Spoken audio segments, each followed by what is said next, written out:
What is going on, everybody? Happy NFL Week 12. It is good to be here. I'm Eric Crain. I'm joined on the DFS Pick 6 as I am every week. We got Rich Hribar. We got John Daigle. Reeves, how we doing today? Doing real good, man. We're closing in on the holiday season, so, Christmas trees will get put up and everything's out in the stores, the Christmas beers. But, man, what a gross Week 12 we have to get us there.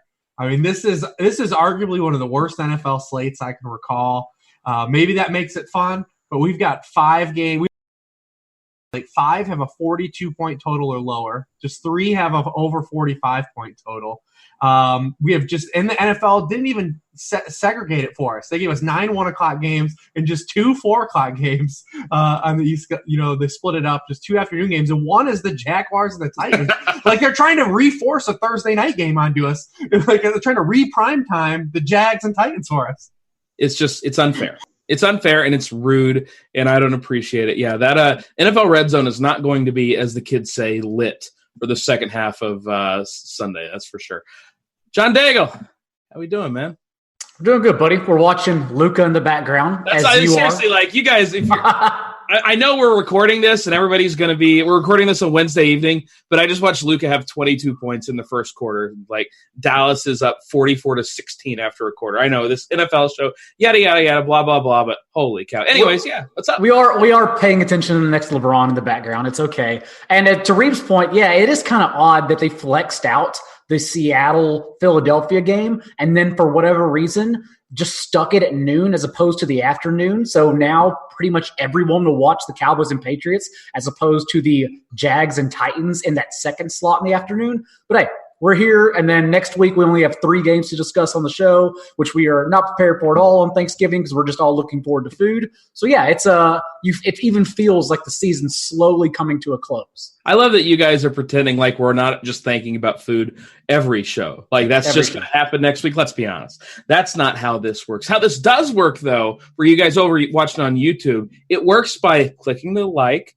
commenting on the video, and then, of course, subscribe to the channel. We would really appreciate it. It does a lot for us over at RotoGrinders. And if you're enjoying the content, let us know. We really appreciate that. Also, the FanDuel single entry series is here. There's only 1 week of contests left. Of course, there are a ton of different price points you can play. So if you're high stakes, low stakes, you want to play them all, go ahead and do it. The 6 finalists at the end, they get to go to the WFFC party in Puerto Rico and play for their own prize pool. Also want to give a shout-out to RotoGrinders member Gator25. He's in 3rd place right now. Gator, good luck this week, man. Hope you crush it. And I got to say thank you to the guys rocking the RotoGrinders badge and the RotoGrinders badge promo. Shout-out to Kid PVP. I'm not sure what that stands for. I'm not sure I want to know. We got Von9211 and, of course, Mad H Mac.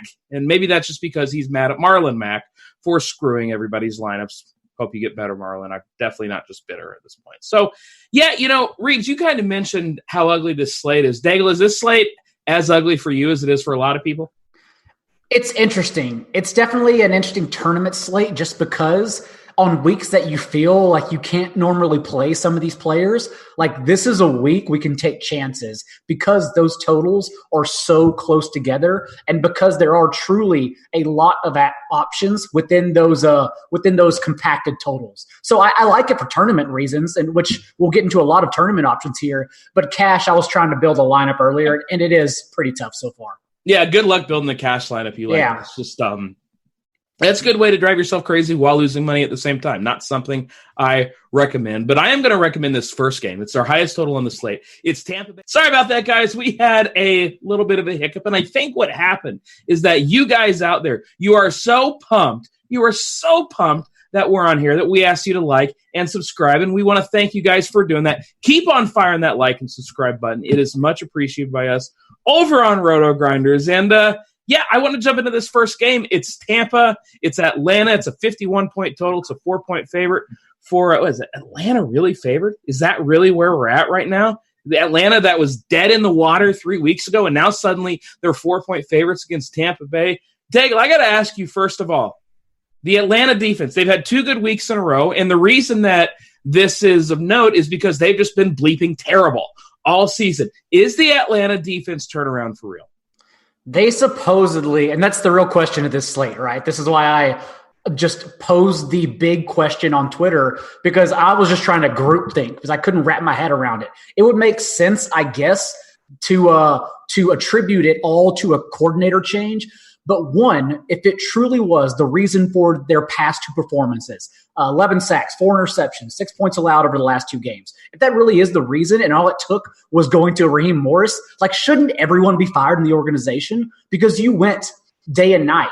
You went from truly abysmal to an elite defense that has now shut down the Saints offense and Carolina's offense, which I know is iffy the more we catch up to Kyle Allen on footage. But even so, to be that impressive is quite crazy. So, the thing is, though, I don't think we're going to know beyond this week because Jameis Winston, as we know, will have multiple turnovers, easy to project, and likely still a safe bet to go over 300 yards. So whether the Falcons defense is for real or not, I think they're in play. I'll say that much. Oh, you just love playing defense, you love playing defense against the Bucs. You have to. Yeah, no, I get it. When the Cardinals can get there, any defense, whether they are suddenly made over or not, can get there. Yeah, even whether it's real or not, I believe that they have a shot. Reeves, do you think this turnaround is real? No, not for big picture. I'll say it's a combination of a lot of things. The players have come out themselves and say the scheme hasn't changed. Nothing's changed. They got Desmond Trufant back. They have faced 2 common opponents. They faced Sean Payton and the Saints off of their bye, off of Sean Payton's wedding, where they all probably partied and had a good time. They own the Panthers, and they caught a Panthers team that their quarterback play has just been trending down. As fast as the Kyle Allen Express of him taking over as the franchise quarterback rose, it is now sinking and plummeting back to the earth these past few weeks. So they've got 2 common opponents. They've always run hot in division. They get their 3rd straight division game here, and they've beaten the Bucs 5 straight meetings. Now, I will say 5 of the past 6 times these 2 teams have played, they've gone over 54 total points combined. So, I expect, the Bucs to score a touchdown. The Falcons having a lot of touchdown in back-to-back games for the first time since 2006. I'm going to go on a limb and say the Bucs score a touchdown this week.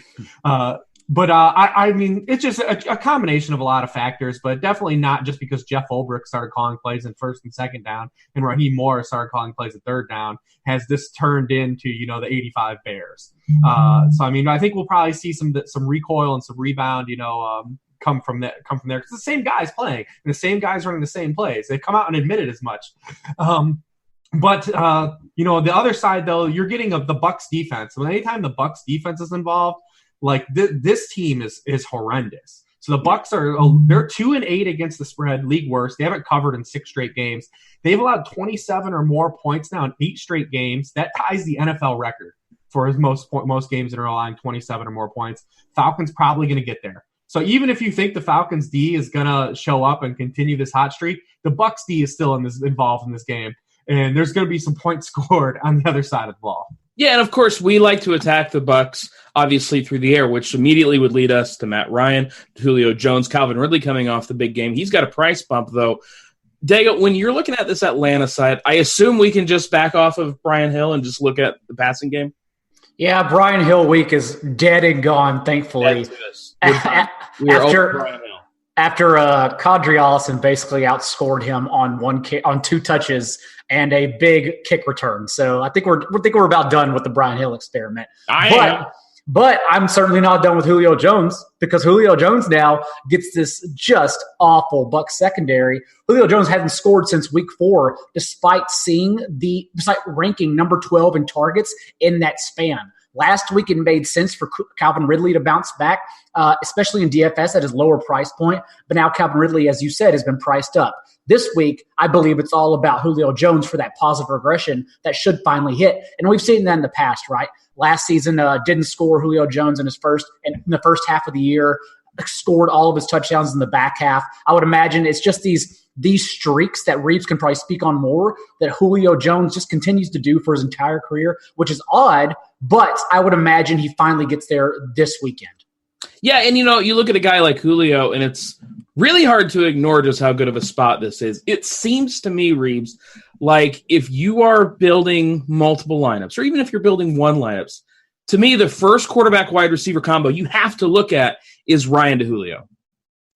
Yeah, and we've got Tyreek Hill on bye. Devontae Adams plays at night. I mean, outside of Michael Thomas, like there's very thin pivots too. In that area. So I mean, he just kind of is glowing like a neon sign. Right at that price point where he is, where you can save $1,000 and play Julio, or you go down and take a shot on someone like Odell. But I mean, it's fine. We don't even need to cite Julio's splits. He has like almost like the T.Y. Hilton the T.Y. Hilton versus the Texans type splits. Like Julio owns the Bucs. He's just completely crushed him his whole career. But we don't even need it because the Bucs suck against everybody. Like they have allowed the most points in the NFL to opposing wide receiver ones. They've allowed opposing wide receiver ones to score a league high 10 touchdowns. If you look at the past 3 weeks, they've allowed the opposing wide receiver on the other team to be a top 4 scorer. Michael Thomas, Christian Kirk, Tyler Lockett. Corey Davis didn't get over on them. And the week before that, DJ Moore at 7 for 73. Michael Thomas again at 11 for 182. Cooper Kupp had 121 yards. Sterling Shepard 100 and a touchdown. They are just terrible against opposing lead wide receivers.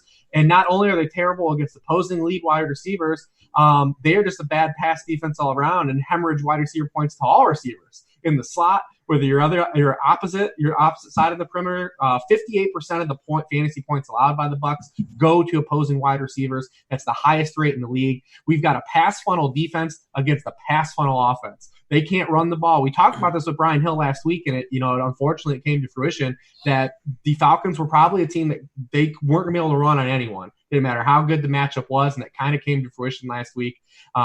Like a complete fish, I still played Brian Hill. I did too. Wore those 5 points in cash. I mean, I still came out of there because I played Jeff Driscoll in cash, but I escaped. But they can't run. So we've got a team that can't run, can only throw the football, against a team that can't stop the pass but can stop the run. It's pretty cut and dry what we're going to do here. Yeah, and it's very rare, I think, that we get these spots where we say, yeah, this is really easy. This is a don't get cute spot. And I feel like that's where we're at. On the Bucs side, though, we've got Jameis Winston in a spot where, Daigle, like you said, he's going to be throwing some picks. That's sort of his thing. You've got Mike Evans and Chris Godwin. Neither really had the big game last week. I think they bounce back in a big way here. And to me, as much as I know you want to believe in this Falcons defense, I'm still going to be loading up on these Tampa guys as well. Oh, to be fair, I think you can play both. And it's just like we said last week. You can play the Cardinals, and you can also – or not the Cardinals. It was who did the Bucs play last week? Was it the Cardinals? I don't remember. Was it the Saints? Saints, yeah. So, we said you can play the Saints and you can play the Bucs. But I think it's the same case this week. You can play the Falcons defense if you would like to. There are other cheaper options, but you shouldn't be scared of the Bucs. The only concern here is that there is a reason why Evans and Godwin have kind of taken a back seat. Godwin more so over the past month. But because of O.J. Howard. Well, O.J. Howard for one game and then a benching. One game and one target anyways. But no, it's because this tree was concentrated, and now the past 2 games, it suddenly isn't. For those first 8 contests for the Bucs, Evans and Godwin accounted for 27 and 23% of their targets. The next closest was Rashad Perryman and Dare Ogunbowale. So I've definitely mispronounced that, but whatever. You butchered that, man. Ogunbowale. How about that? I believe is it Dare Ogunbowale? Did I say it? Reeves? No, I think it's Ogunbowale. All right, I'm a syllable short. Pick 6 with phonetics, apparently. Anyways, 11% target share and 8% target share for those guys, right? Way behind Evans and Godwin. And now, these last 2 games in particular, we have Cameron Brate getting involved. Last week in particular on a team-high 14 targets. In a game that the Saints didn't even have Marshawn Lattimore for, the Bucs still funneled targets to the tight end. Ronald Jones has had 12 targets the past week. Scotty Miller's had 9 targets the past 2 weeks. It's like all these ancillary jabronis are getting involved now, and it's ruining Evans and Godwin. That's what's happened now. So it's a matter of, do you believe that they will finally stop involving these other pieces and go back to what they know best in Evans and Godwin? And I still do love Godwin in this spot in particular, despite the fact that it was Evans in this spot in particular, despite the fact that it was Godwin's who scored on that shallow crossing route and just had yak after the catch last week. But, yeah, I think you can go back to Evans. It just sucks that it is a concern that they're now getting everyone involved, whereas in the past they were not. All right, so what about you, Reeves? Are you concerned that they're not getting them involved in the passing attack, or do we just think that that's sort of a blip? I sort of feel like it's a blip, honestly. Yeah, I mean, their pass protection's not been really good. It's kind of caught up to them a little bit here, the past couple weeks. They haven't been able to protect Jameis. When the ball has to come out, where's it going to go? It's going to go to the backs. It's going to go to the tight end. They hadn't thrown to the tight ends all season, as everyone that drafted O.J. Howard knows. So, them to just pepper Cameron Brate with 10 targets out of the blue last week was quite something. But yeah, I mean, they haven't been able to protect the quarterback. The Falcons have been getting after the quarterback the past 2 weeks, so that is something that could continue here. But I mean, we're speaking in this game though all from a tournament stance anyways, a game stack stance. There's no one on the Bucs side that you're playing cash, so what does it matter?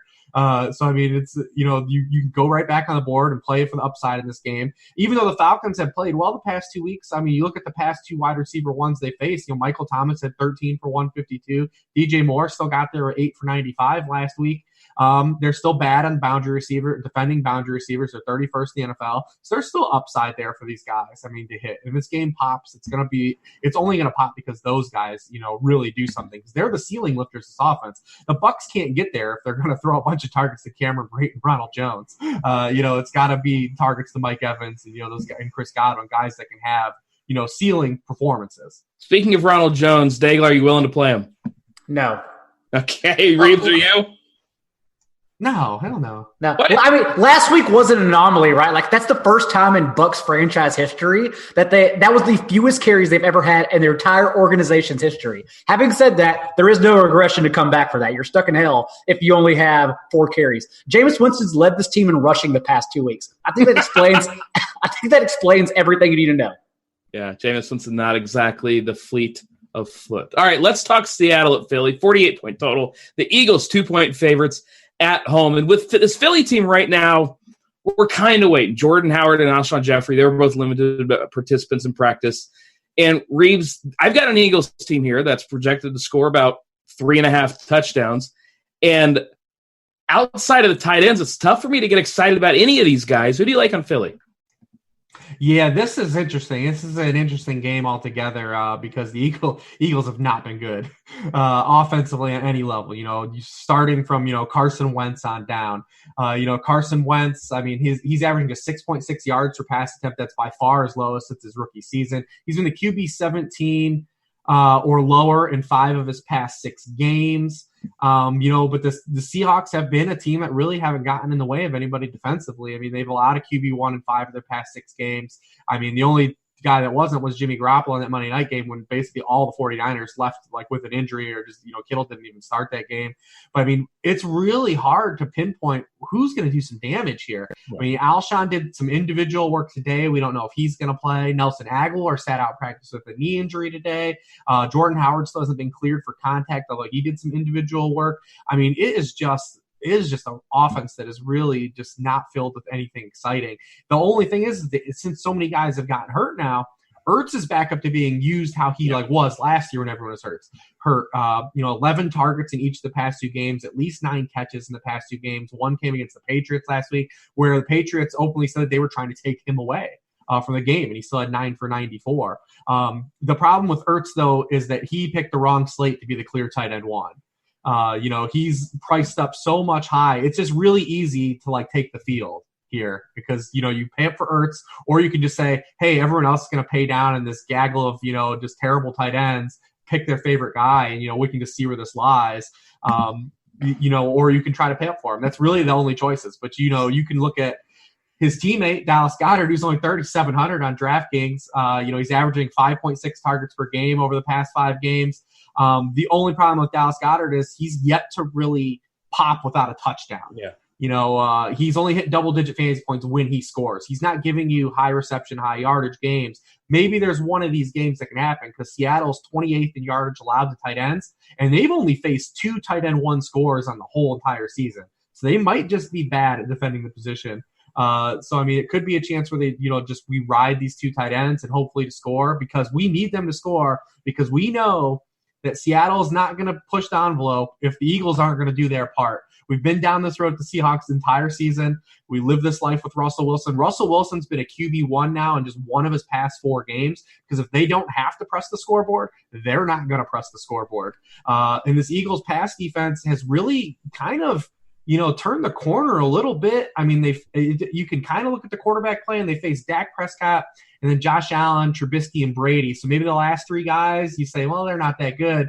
But, those past three guys have only averaged 188 passing yards against them. So I really, really, really hope that this game goes the way the odds makers are setting it up as, because if the Eagles aren't able to get to that 25 and a quarter, team line, I mean, Seattle ain't really going to push it because that's not what they do.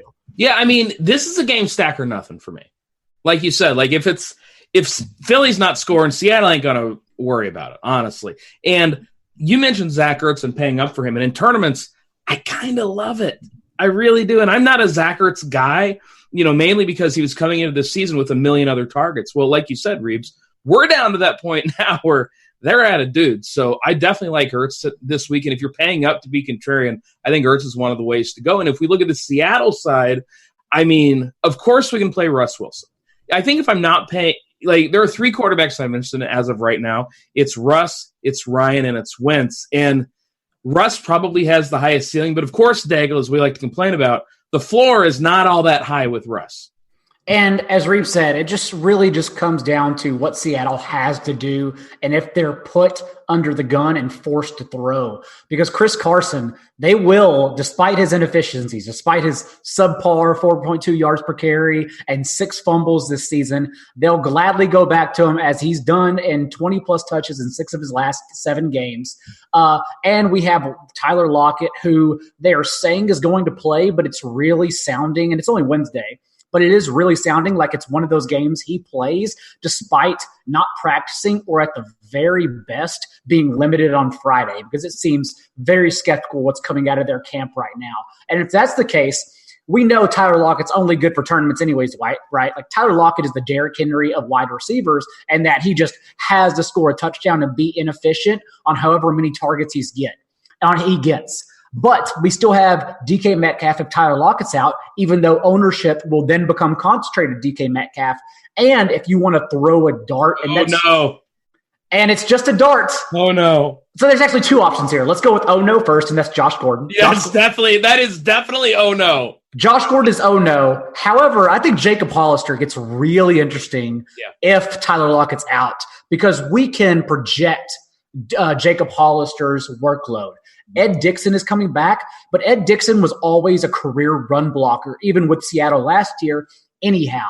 And he played without Will Dissly. But now Jacob Hollister has played over 73% of their snaps in the last 2 games. He's actually he's had a tight end 1 and a tight end 2 tight end 4 performances the past 2 games with Seattle as well, because they're using him like they use Will Dissly in the red zone in particular.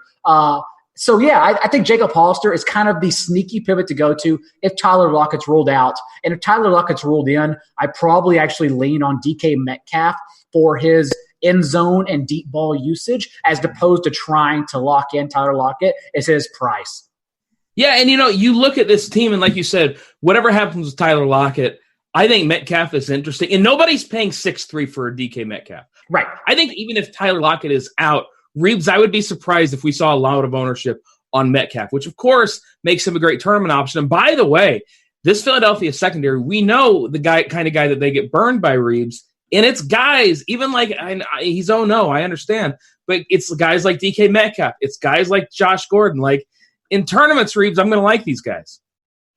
Yeah, I mean, you should always like him. I mean, Russell Wilson leads the league in end zone targets. DK Metcalf is tied for the league lead in end zone targets as a wide receiver. He's also had 9 or more targets in 3 of his past 4 games. That's including a 10-target game against San Francisco. And, maybe he scores if he doesn't fumble and get that ball ripped away from him at that on the 1-yard line, on that screen. So, I mean, they used him against the team that he had no business doing well against, and he still had 10 targets, on that Monday night game against the 49ers. And we know, I mean, the Eagles are 25th in touchdowns allowed to opposing wide receivers. They're last in the league in points allowed to boundary wide receivers. Like I said, they've not allowed a lot of passing yards the past month. But like I said, maybe that attributes to some of the quarterbacks they faced as well. But they have been a team that we've chased a little bit for some wide receiver production, and they've kind of shut the door on us, the past month. Yeah, I think he's in play. The Hollister-Dixon thing is interesting too. I had this take a lot on my timeline today as well. It's also, you're not factoring in the team that is involved. So Seattle's constantly shown that they are a team that is all about competition. and that, when guys play well, they play the guys that play well. And Jacob Hollister has played well with the opportunity they've given him. So they're not going to move away from him because he's been successful. They've done that with every guy. It happened with Chris Carson last year, even though they drafted Rashad Penny. David Moore, when he started to play well, they played him. I mean, Russell Wilson, going back to Russell Wilson and Matt Flynn, like they play the guys that are playing the best football. They're one of these teams that don't really pull stuff on us. Like they play the guys that are playing well. I'm glad you actually say that because it's going to be Luke Wilson Sunday morning as well, because Luke Wilson was doubtful and now it sounds like he's going to play. And as we know, Reeves, as you initially said, when you play Luke Wilson, you take 2 L's, not 1. So it might scare some people off Hollister if they have 3 tight ends active. So no, that's a really good take.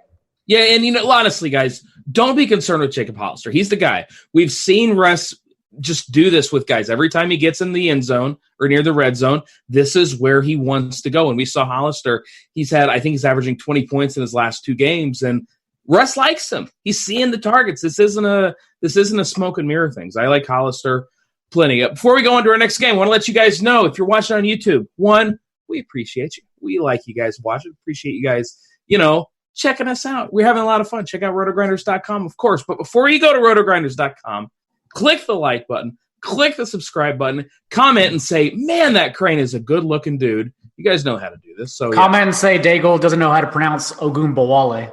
You still don't. I think I actually got it right that time, to be fair. Reeves, you should know this.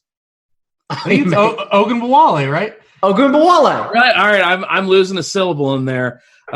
Like, subscribe. I'm not going to lose a syllable there, though. Make sure you click those buttons. We really appreciate it. It helps us out over at RotoGrinders.com. If you like the content you're getting over here, well, do it.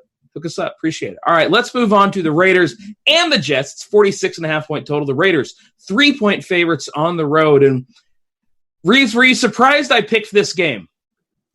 No, because I ran down the slate, and this is one of the games that actually have a total over 45 points. So,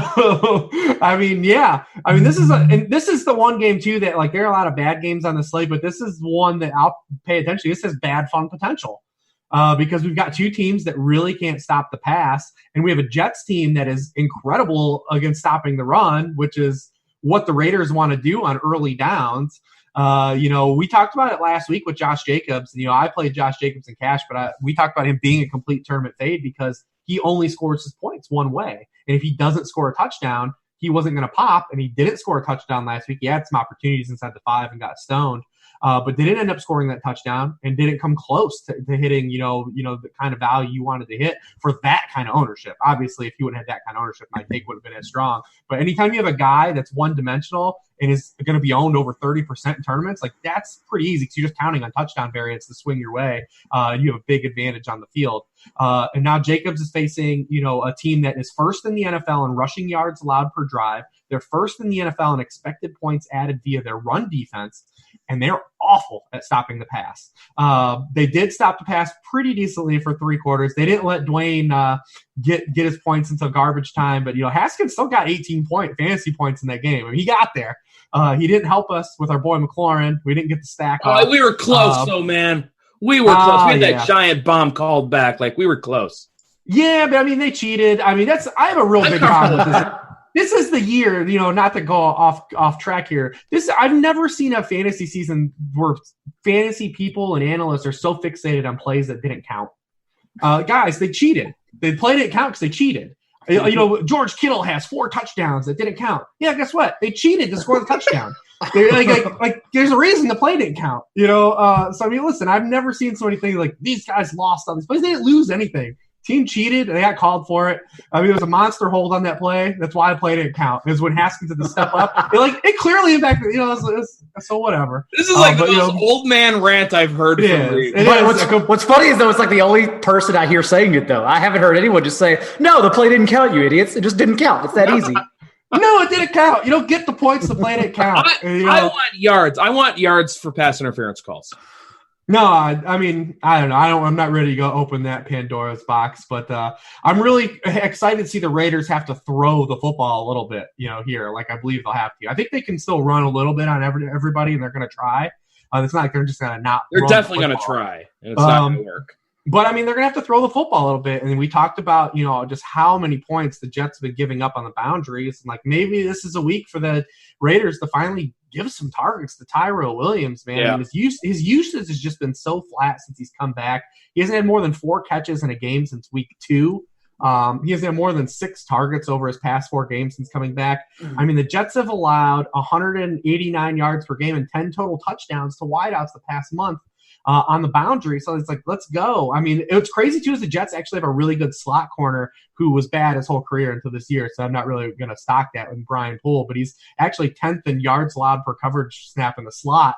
And so they've just been really pushing. Like, the deep ball has just been so successful against them. And like you said, McLaurin, he did catch the one, almost caught the other. So, I mean, I'm looking at this to be a game where it's like I want to get Tyrell Williams into some upside, environment here because it's on deck. I love Tyrell this week. I'm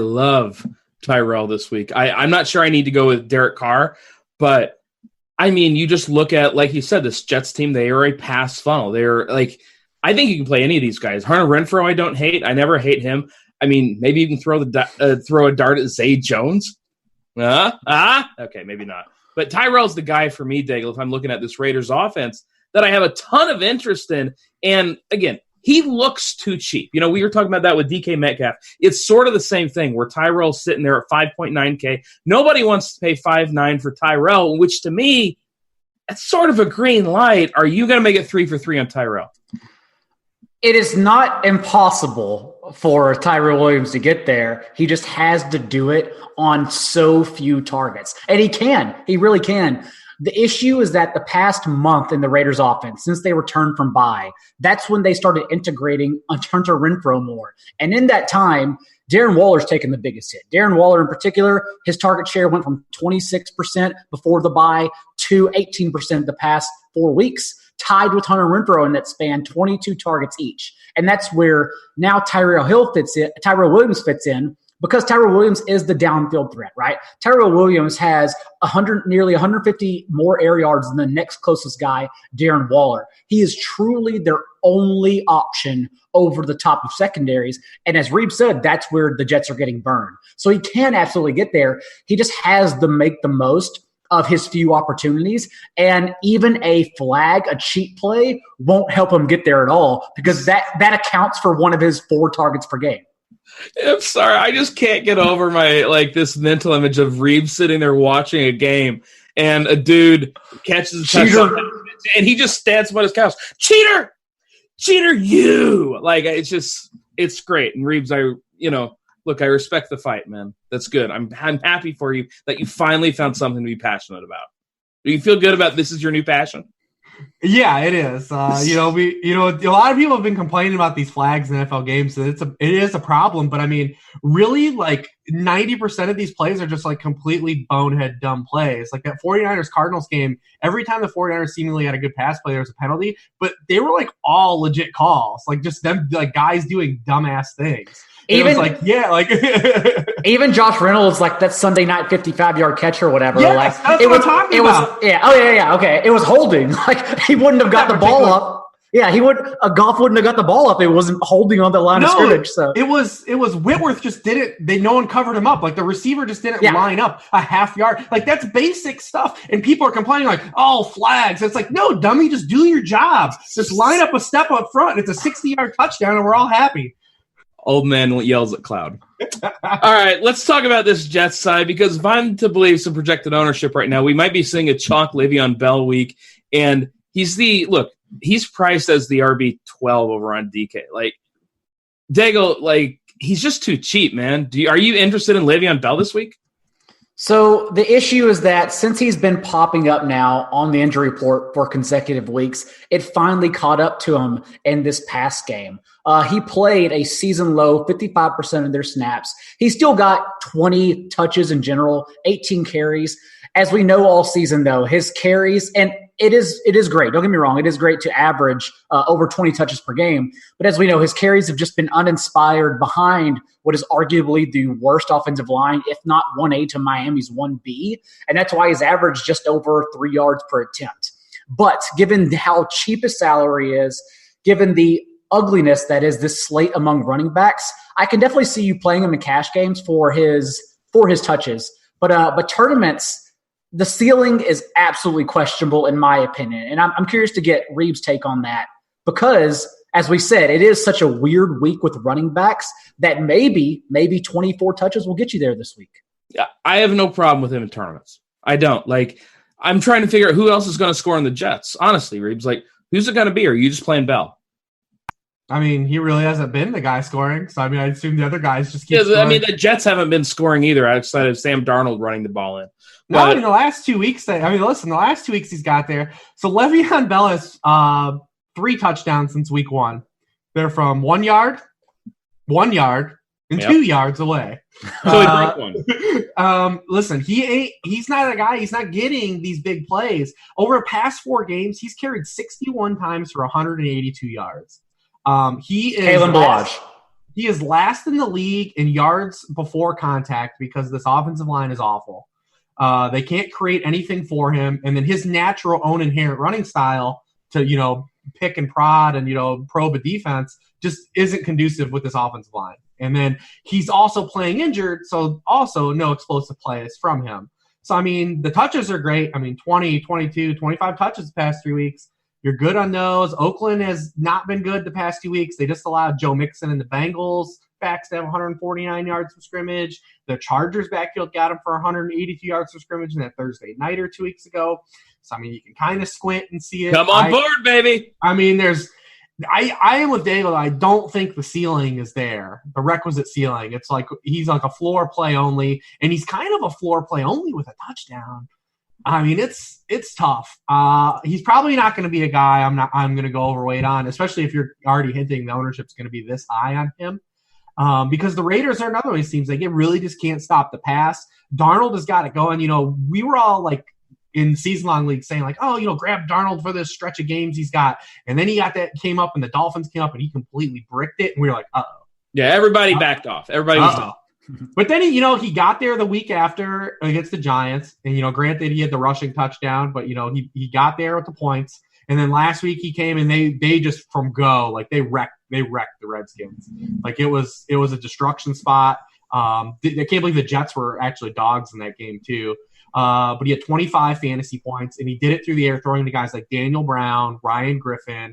The ghost of Robbie Anderson caught a touchdown. Oh, yeah, and then he was so excited he did the leap into the crowd, but like missed people catching him and just ended up on the stairs. Listen, he hasn't been getting many reps, buddy. You need to see all the help he can get right now. But the guy that's consistently been good is Jamison Crowder. I mean, he's in games that Darnold has played, he's 8th among all wide receivers in fantasy points. He's 9th in target share, over 25%. He's got a touchdown in his past 3 games. The problem with Crowder is that the price has started to catch up, and he's inherently one of those guys that if he doesn't score a touchdown, doesn't offer like a real high ceiling. He's kind of one of those, that kind of an archetype guy where he's 6 for 8. He looks a lot worse when it doesn't come with a touchdown. But he's been the guy that's been kind of consistent. And then obviously people are going to want to double down on Ryan Griffin. He's played 90% of the snaps in any game that Chris Herndon hasn't taken a snap. And Herndon might never play again. Well, he's not playing in this year. He's on IR. He's done for the year. No, I mean never. Like, never again. I'm falling into this trap again. Yeah, and then Oakland's allowed 7 touchdowns to tight ends. It's tied for second most at the position with the Bucs, behind the Cardinals. They're 28th in fantasy points out of game tight ends. So I mean, there's some like reason to look at Ryan Griffin. He's priced a little more than I'm willing to click on Ryan Griffin for, but he's there. I can't really say he's a fine play. He's a fine play. He's a fine play. You are as average as it comes, Ryan Griffin. Congratulations. Daigle, look at this Jets team. I mean, I know you don't like Le'Veon Bell. What about the passing game, though? Are you playing some Darnold? We know, look, home underdogs, traditionally, we like the quarterbacks. I just can't click the Jamison Crowder button, man. I can't do it. And every week, he's like the first dude to score, and I cry, and it's not fun for anybody. I get weird looks for my kid, and yet here I am just once again saying I'm not playing Jamison Crowder. Are you playing any of this passing attack? So this one for me as a whole is your Seattle-Philly game because it's either game stack or nothing. Okay. Because there is a lot of room, I feel like anyways, for this game to bust. Both offenses rank bottom 6 in seconds per play. So just 2 slow offenses in general. And the Raiders, it kind of makes sense that their defense has suddenly clicked. Their pass rush anyways, which is what we're concerned about in this game because they had 5 road games. Because remember, they had 4 road games sandwiched in between 1 London game. And then now they've been home the past 3 games. And since they've returned home, 12 sacks and 7 turnovers. Their pass rush has been, if not elite, above average. And the fact is, Sam Darnold is now getting pressured at a league-high rate. And Sam Darnold has been making his throws from clean pockets, and that's why Robbie Anderson has been non-existent the past month. It's because they've had no choice but to shorten their passing game. Hence Ryan Griffin's sudden involvement on 90% of the snaps without Chris Herndon, and then hence Jameson Crowder and Demaryius Thomas's usage underneath, because they've just become a shallow passing team. So it is very possible Sam Darnold has 4 scores and has that GPP winning ceiling. But either way, his floor is high. It is just a matter of how slow is this game truly going to go, and can Oakland not be successful through the air, but will Oakland efficiently attack downfield through the air, because it's something they haven't been doing. So does the matchup make them change it? And those question marks alone make it a tournament-winning stack potentially, but also lots of reasons to just not have any pieces whatsoever. See, this is what I hate when I multi-enter, is I hate playing a quarterback where I don't know what receiver to play with him. And I don't know which one to play.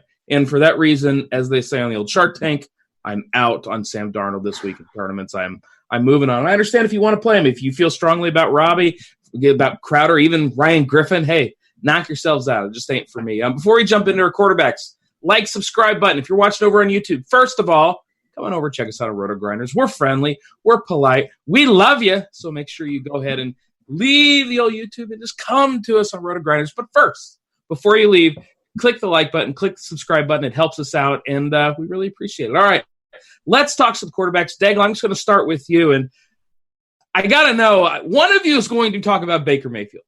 I know one of you is, and I feel like that person may need to be shamed. Daigle, is that person going to be you? Actually, I will be shamed for it, but Reeves had the better tweet about it, so I'm going to actually punt it over to him, and let's let him talk about it, because he has the better stats for it. All right, go ahead, Reeves. Talk to us about Baker. I'm on board with what he's about to say, completely 100% on board. Well, first of all, why don't you want to play Baker? Let me ask you first. Yeah, because he sucks.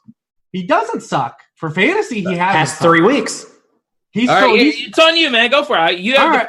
I'm just the host, man. So his past 3 weeks, he's faced 3 top 10 pass defenses in the league: Denver, Buffalo, and Pittsburgh. He's had 17 or more fantasy points in all 3 of those games. Over that 3-week stretch, he's been pressured on just 26.7% of his dropbacks. That's the second lowest rate in the league behind Patrick Mahomes. He was 36% prior. His red zone stats have gone way up. He's been efficient in the red zone, over the past 3 weeks. And these are against 3 tough matchups that he wasn't supposed to be good in. And he's been not only usable, but he had a 20-point game on Thursday night against the Steelers. He gets an elite matchup at home. It's the first one he's had in forever. Actually, the first one he's had all season outside of Seattle. And in that game, he was also a top 10 scoring quarterback. Miami's 27th in passing points allowed, 18.2. They're 32nd in touchdown rate allowed to opposing quarterbacks. I mean, he is $100 more on DraftKings than Sam Darnold, who we just talked about. I mean, to me, it's a no-brainer to play this guy because he's already been playing well, even though the perception he's been playing bad. They've run 12 personnel 26% of the time after just 14% of the time prior. They haven't really been successful on those plays, but they're using 2 backs, 2 tight ends more, getting the ball out of his hands. And like I said, it's their offense has been actually progressing against teams that it should have been progressing on, and now he gets the floodgates, the dam about to be opened against the team that has been awful all season. We've targeted all season of quarterback play, so why wouldn't we continue to do so on a guy that we don't even have to fudge the numbers for like we had to with Darnold 2 weeks ago? This is a guy that's already coming off of 3 really good games. Do we think that Mayfield is the guy that right now we've got projected at 9 or 10%, and as the week goes on, we see his ownership pretty rapidly rise? I think Wentz is going to prevent it. Wentz being 5,600, I think Wentz being 5,600 is going to prevent like a big jump if there's an increase. I think a lot of people are going to want to play Matt Ryan first, and then they're going to want to play Carson Wentz if you go down, and then maybe we get some more Driscoll run back. Stop it. Stop it. Get out of here. He's pretty good, to be honest. Like, Driscoll's played really well the past 2 games. He's my kind of fantasy quarterback because it's that hair on fire, Like he gets you like 40 rushing yards a game. Yeah. He's getting every play. You don't know if it's going to be terrible or amazing. So you get the fantasy points and the entertainment. That's what you're saying. I wish he would have been on the field for Ty Johnson week because he's accounted for 23% of their carries too. So like we just wouldn't have played Ty Johnson, but instead we ended up playing Ty Johnson in some spots. So and we all know how that worked out, and that it didn't. Yeah, that was that Ty Johnson. That whole situation's like I don't want to talk about the Lions' backfield ever again. Daigle, did you have any other quarterbacks you wanted to talk about? I think the Patriots-Cowboys game as a whole is interesting. Tom Brady, don't get me wrong, I know he's been very bad, and Sanu and Dorsett are both banged up right now. But it's still a Cowboys team that allowed 7 explosive plays to Jeff Driscoll. They're allowing over 3 20-plus yard plays per game. And so Tom Brady, even if it's just via Julian Edelman, Tom Brady, this is actually a really good defensive matchup for him. So I think he's a sneaky one that people played against Philly. And then whether it truly was those gusts of wins or not that forced Brady and Wentz to both throw worm burners, maybe it's just because they're both bad. Who knows? But if you're going to play Wentz again, why aren't you just going back to Brady and what is arguably a better matchup? So, and in deeper tournaments, I like Brady. I know it's ugly. It's ugly, man. I can't do Brady. Reeves, is there anybody else besides Mayfield you wanted to talk about? No, that was pretty much it outside of Driscoll. All right, let's see. Come on. You and I know what I'm getting you for Christmas, man. You're getting a Jeff Driscoll jersey. I ended up playing Driscoll in cash, I think, just because I wanted to play McCaffrey. That was the better play. I went Kyle Allen. Driscoll was the better play for sure. Yeah, it didn't happen until later in the week, but him being 4,600 and looking at his rushing output and then against the Bears, and then I thought there would be more dropbacks in that game, so I got lucky in that regard, but he's the only drop back 26 times. I was expecting over 40 with the game script, but he got there. So over his 2 starts, he's averaging 1.99 fantasy points per possession, which is 5th among all quarterbacks the past 2 weeks. Not the greatest of passer, just 6.6 yards per pass attempt, but this team really can only do one thing well, and he's probably their best running back, to be honest, at this point. And Washington's a team that allows like a lot of efficiency. They're 32nd in completion rate allowed to opposing passers, 28th in touchdown rate. So I mean, I think that the price hike will probably push me off of him. But he's a guy that is that wild card, man. But the problem is what you said, Crain. He's hard to stack. He's hard to find a guy because he does a little bit on his own with the rushing, and then the other guys are just like kind of high variance touchdown guys in Galladay and Lamar. Oh, if you're playing Driscoll, just play him by yourself, man. Like that's like by himself. You don't need to pair him up with anybody. My last week instead of playing Driscoll, do you know what I did? Oh no! If it's not Kyle Allen, I'm curious. Then no. Okay. At quarterback, I just played I played some Wentz. But I've also Lamar Jackson was my highest owned. But instead of doing the Jeff Driscoll thing, I decided I didn't want to play Driscoll. I didn't want anything to do with Driscoll. So who is my highest owned defense? The Dallas Cowboys. And now we're going to move on to running back after I cry for a little bit. This is a weird running back slate. Of course, we're going to like Christian McCaffrey. There are a lot of guys in this kind of like 7 to 8K range that we're going to like. Not a lot of value out there. So, Daigle, where are you looking at running back? Give me a high price one and maybe somebody that's a little bit cheaper that we can play. I mean, high is weird because outside of Christian McCaffrey, I mean, you do have some solid options between Kamara, Chubb, Zeke, and Leonard Fournette. I like Fournette quite a bit in that middling price point, if only because 15 and 16 touches the past 2 weeks. They've already made him the squeaky wheel narrative of the week, saying they have to, quote-unquote, reestablish the run. He averaged 25 touches per game before these past 2 games. I would imagine he goes right back to that. However, someone I really like, and this is clearly if you're going with Baker Mayfield, because Nick Chubb, I would imagine, is going to be extremely high owned, even in 11-point spread at home for Cleveland, even though Nick Chubb is just kind of like Fournette or Henry, where he has to score, or more like Henry, where he has to score since he's not really involved in the passing game. But who is involved in the passing game on that very same team, if you want to stack, a second stacking option, is none other than Kareem Hunt. I'm fine with that. Because Kareem Hunt, a 24% target share these past 2 games since he's returned. I never imagined this offense was that good or that intelligent to use him accordingly, and truly they have. 54% of their snaps in that time, 47 routes on 74 of Mayfield's dropbacks. He is their third receiver behind Landry and Beckham. So if you're going to go to Beckham as the primary stacking option for Mayfield, and we'll talk about him in a second, the secondary option, I think Kareem Hunt is a great way to also get off Nick Chubb, whose floor is maybe high, but you have to have Nick Chubb score a touchdown. And we've seen their play calling inside the 5. It's not guaranteed whatsoever. Yeah, Chubb's kind of one of those guys that I feel like I'm supposed to like more than I actually do. Yeah. I like what you said about Kareem Hunt. Look, he's a really good fantasy play this week. And at 5.6K, I think you could do a lot better or a lot worse. I mean, you could play David Montgomery for 100 cheaper. With, no. Please don't make me. Dude, he's too cheap. He's too cheap. He's going to get 20 touches. I know. He's too cheap. He's going to get 20 touches, and he has 6 points in each of his last 2 games. So I understand you don't want to click the button, but at 5.5K against the bad Giants defense, I'm willing to. I don't like it, but I don't have to like it. That's I'm going to play some David Montgomery. Reeves, high end and low running back for you. Who you got?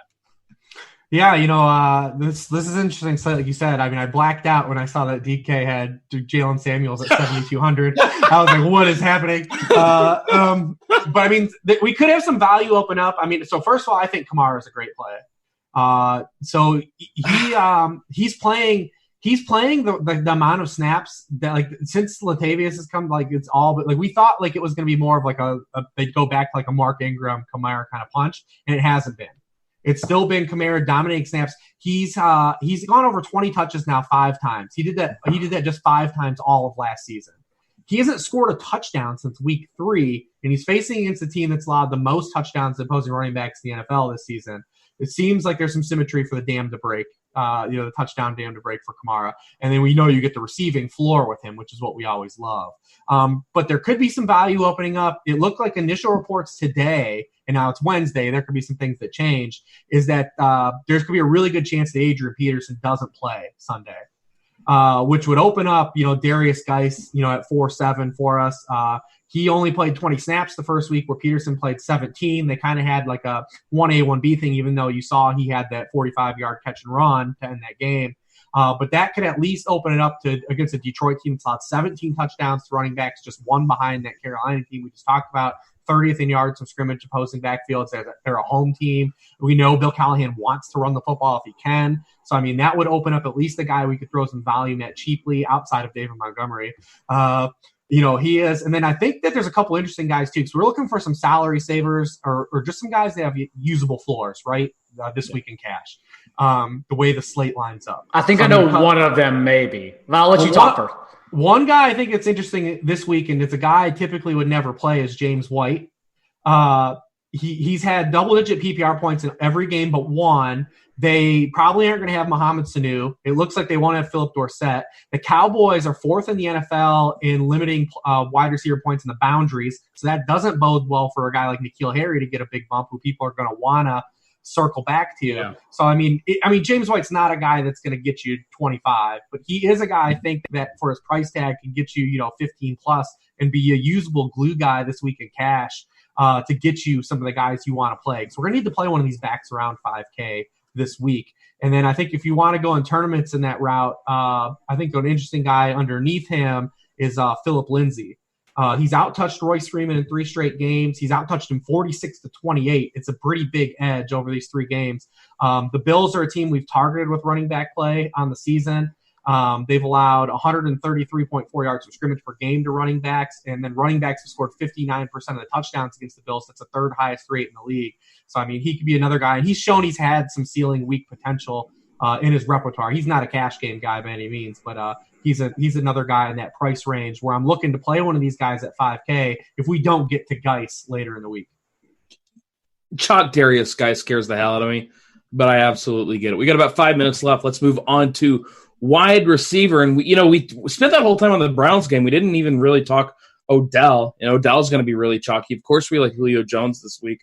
I'm going to like Julio Jones every week. This week, I think he's almost a lock button play. Daigle, give me some wide receivers. Yeah, I guess I'll hit on Odell really quick. Just the past 2 weeks alone, ever since Baker came out and said he's going to start throwing to him more, or they need to force feed him. Number 7 in targets among receivers, number 7 in target share, 31%, and number 4 in air yards among all wideouts, 2 targets inside the 5. But despite all of that, 0 touchdowns the past 2 weeks, and number 29 receiver on DraftKings and FanDuel overall. So I like him a lot as the first primary stacking option if you're playing Baker Mayfield, or perhaps even if you're not. I also like Julian Edelman. As I said, Brady's a deep tournament play, but either way, like Edelman's a guy that everyone played last week, and now over the last 5 games, he's averaged just under 12 targets per game, and I don't expect that to falter whatsoever indoor or against Dallas, who, as we said, continue allowing explosive plays, in particular to wide receivers through the air. So I think Julian Edelman's at the perfect price point as well, because if everyone is going to run to Beckham, Julian Edelman's literally one slot right underneath that. So it works out better on DraftKings, but that's where I like him anyways. All right, Reeves, give me some wide receiver talk. Yeah, love Odell. Cheapies down there. I mean, we finally waited, man. Maybe because it's every Dolphins game feels like a preseason game, but Mr. Devontae Parker has been playing well, man. It only took us 5 years. It only took us 5 years and the team to basically treat every game like a preseason game. That's his environment, though. That's his environment. He excels in the preseason. And, over the past 7 weeks, he's been the wide receiver team in scoring. He's at double-digit points in all those games. Since Preston Williams got hurt, he's had 10 targets in each game, 26% of the team targets. Last week, he had a terrible matchup and still got over with the targets and the yardage. It's going to be junk script, and you'll have to wait for the second half probably for it all to really start counting. But, he's another guy, like a salary-saving guy. And then, man, I don't want to do this one, but, I mean, is it going to be something where we have to at least explore James Washington this week? Yes. If all these guys are going to be out, if they're not, they already aren't going to have Juju. Deontay Johnson had a really tough hit. He took a really bad hit. He had a scary hit last week. Where he had the blood coming out of his ear. Yeah. That was no good. But he might be pressing the lead wide receiving duties against this Bengals defense that really isn't that good. And over the past 3 weeks, he's caught 13 to 16 targets. I don't love it because I kind of hate that game in general. I told our editor, Dan Pizzuta, that I think fantasy-wise, it's the worst game of the season, that Steelers-Bengals game. It's one that should actually, it should technically, you would think, lead to fantasy points because, Jalen Samuels with that Connor should smash, but none of them seem like they're going to. Because that offensive personnel for both sides is arguably the worst I've ever seen of any, game whatsoever combined. Yeah, but on the bright side, you can still pay 7-2 for Jalen Samuels if you want exposure to this game. Tyler Boyd couldn't even catch. Tyler Boyd couldn't even get 1 yard last week from Ryan Finley because that's how bad they are. I thought you were going to recommend him. No. Joe Mixon has 48 touches the past 2 weeks, and you can't use him. You literally just can't use him because that offense is so bad. Yep, don't worry. We can still play. If you play Mixon, run it back with Johnny Holton. Play a little Benny Snell. Oh, God. I'm going to walk into the ocean right now. Well, before you do that, tell the people where they can find you, Daigle. RotoWorld.com, RotoWorld Football Podcast on iTunes, and Sunday, NBC Sports, Twitch, and YouTube. We will be there answering your season-long questions. Please don't ask me questions about Daria Ungumboale. No, please do. And only ask how to pronounce it. Reeves, where can the people find you? Yeah, at Lord Reeves at Twitter. You can find me at my house. That's in Amherst, Ohio. I've been there. It's pretty good. Also at Sharp Football Analysis. You could find me there. Worksheet, DFS content, the whole shebang. All right. Sounds good. Appreciate it. And I also appreciate you guys watching. It's been a lot of fun. Again, if you're on YouTube, like, subscribe, stop messing around. Check us out on RotoGrinders.com. But before you do that, click the like button, click the subscribe button, and hey, give us a little comment. Say, man, Crain, you are looking good today. The beard's all trimmed up. The hair's a little messy, but hey, that's how we roll. But we got to get out of here. We got a fun show coming up next. It's Britt Devine and Scott Barrett joining us for the Pro Football Focus Show. I want to thank Daigle and Reeves for joining me. I'm Eric Crain. We'll catch y'all later. Peace.